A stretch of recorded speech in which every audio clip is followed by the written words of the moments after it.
Imagine a father who loves his son, and so loves his son, he hires the greatest portrait painter in the world to paint a portrait of his son.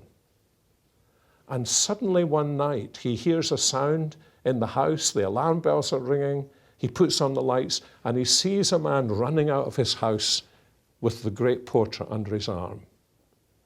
And he is desolate. He calls the police come, they take fingerprints, the CSI people come, they do all the things that they do on television.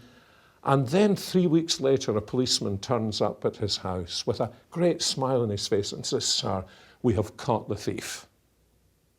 Now, this father believes in justice, just like you believe in justice. Good they caught the thief. But you're not so interested in the issue of whether they caught the thief. What do you say to the policeman if you're the father? You say, "Did you get my portrait back?" And in a way, that's a parable of the gospel, isn't it?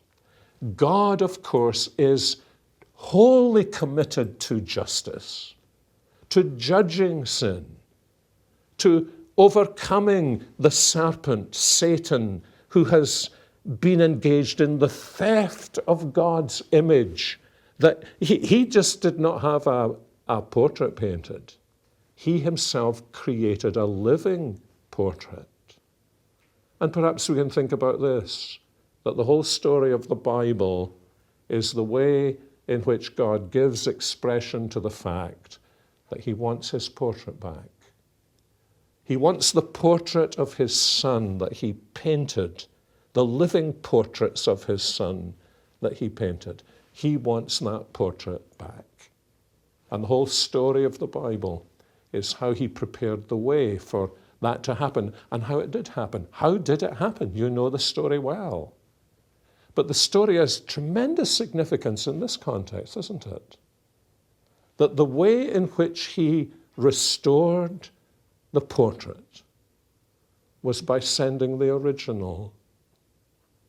By sending the original in such a way that the original himself would be defaced.